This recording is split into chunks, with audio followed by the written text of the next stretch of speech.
Hello, it's Doris with Aldi Books. I'm here for a Friday Reads. You know, we're still in the start of a new year here in January, so I thought maybe I could get back into a consistent habit with these as the heater decides to kick on right as I begin. It's okay, y'all. It's cold. It's cold out there, so... But I'm loud, you know, so it's fine. It's fine. I have the DNF. Let's just go ahead with that. Who am I even, Sean? Who am I even? So, Stingray Afternoons by Steve Rushin. I read, I don't remember how many chapters of this.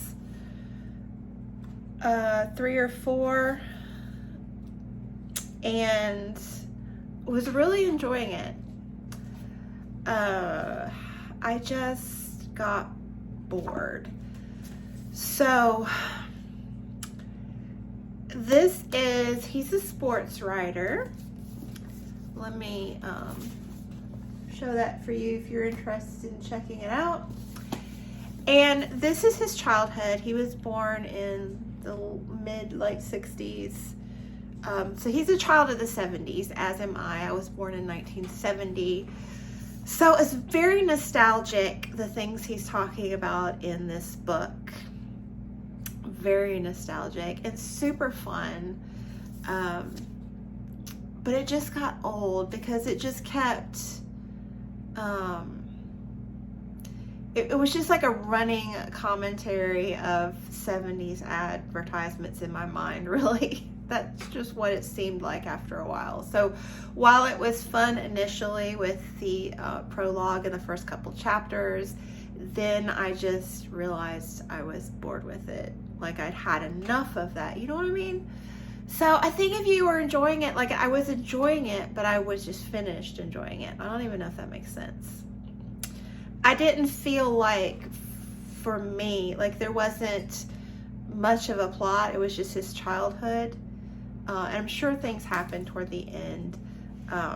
Because I did look at the pictures and realized, you know, I think he's going to have to deal with his parents passing away, or maybe eventually. I don't know how far into his childhood it gets or the future. But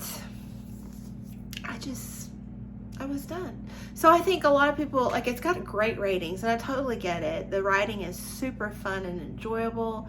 I was just done, like, with the topic, and I didn't see it going anywhere for me. I don't know. Does that make sense to you? Anyway, so it's a fun book, and I highly recommend it if you're wanting some 70s nostalgia. But yeah, weird, I know. But very liberating, very liberating. I feel liberated by DNFing that book. All of these books this month. So then I finished Sapiens, A Brief History of Humankind by Yuval Noah Harari. And this was good. It had a lot of super interesting insights into humanity. Sapiens, Homo sapiens, that's us. It kind of goes through the cognitive revolution and the agricultural revolution and the industrial revolution and, you know, the modern revolution, whatever that is we're in right now. Super insightful with economy and, I mean, religion kind of, he was hitting a dead horse there for a while, to be quite honest. Which is a problem that I had with this book. Like, structurally, there were 2 problems. He was it felt almost repetitious at times, a lot of times, because I think that he could have built on what he was saying and left it to the reader to remember these things, but he kept coming back to them over and over, which, you know, was boring to me. And also, he does, well, there were three problems with the book, but one of them wasn't his fault. He also, he has a style of writing that I don't get along with in nonfiction. So when I'm reading nonfiction like this, I want the insights, and I want the all the extraneous cool factoids, like historically or with nature, politically, all of that. I love that kind of thing.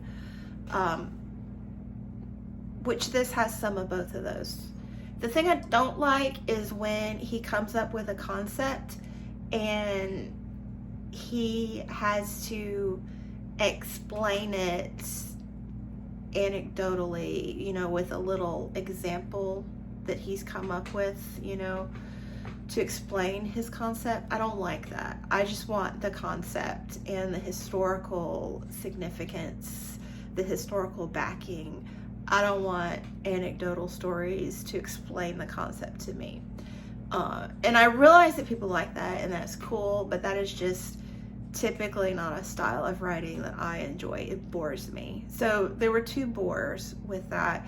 And the third problem, which this isn't his fault at all, but I read a lot on this topic in different ways, like with Jared Diamond's Guns, Germs, and Steel, and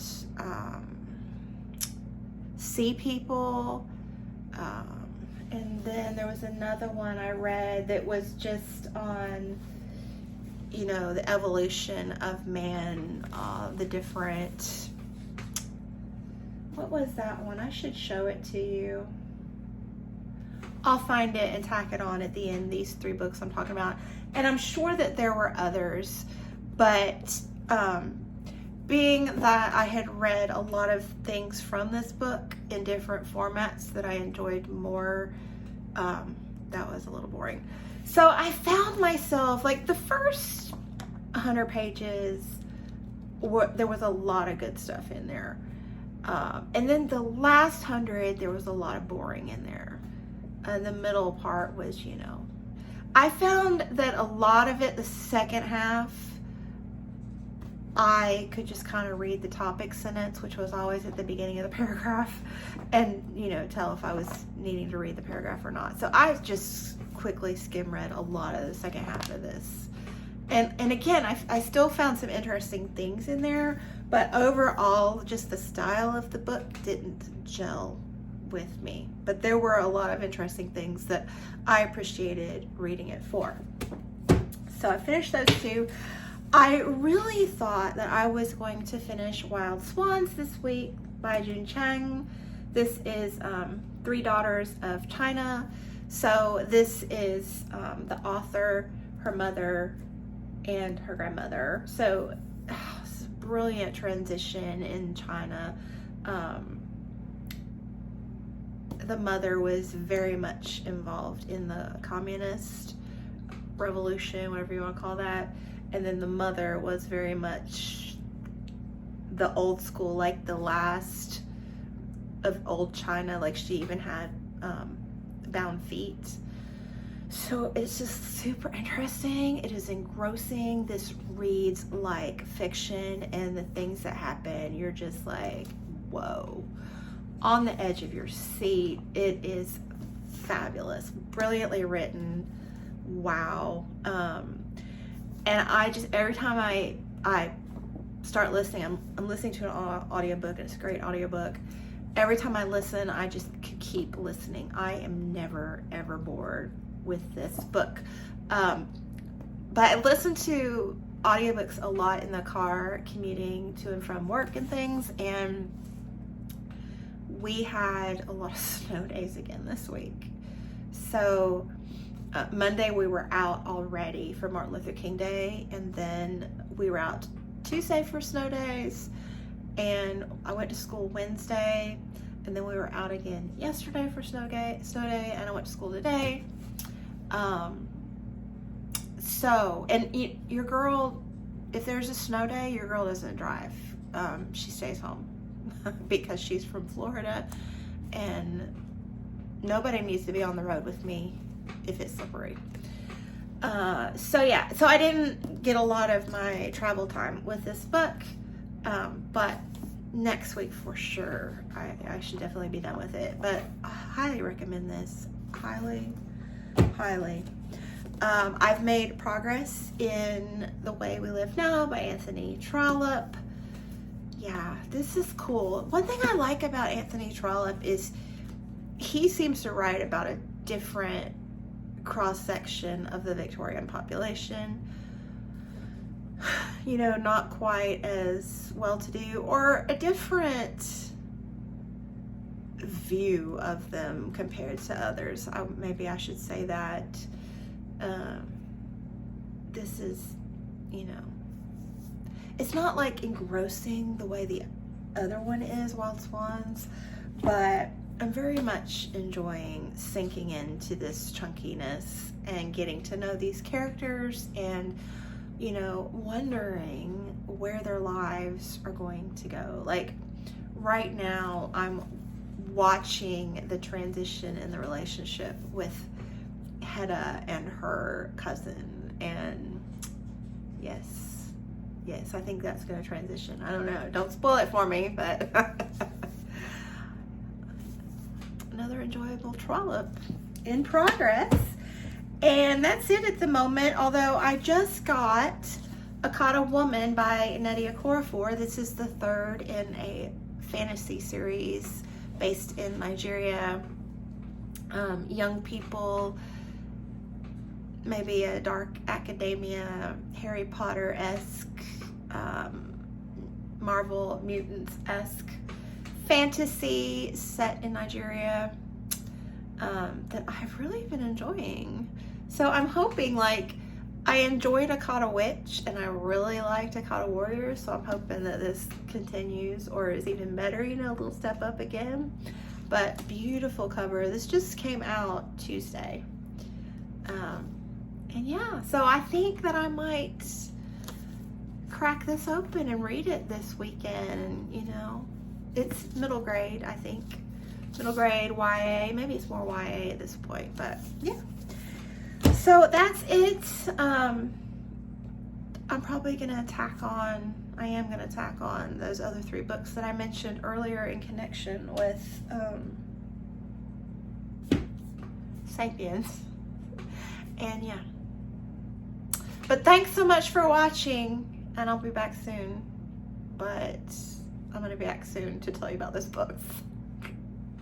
Okay, so I'm sure that there are more that are touched on briefly for different ways in Sapiens, in case you've forgotten Sapiens.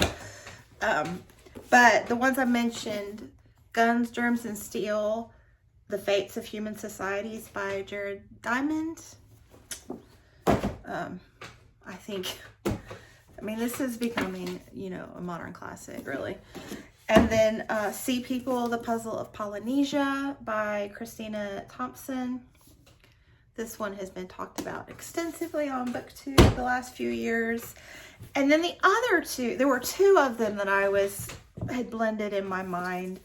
So The First Signs, Unlocking the Mysteries of the World's Oldest Symbols by Genevieve von Petzinger. This is kind of the cognitive revolution. So she's looked at all of the different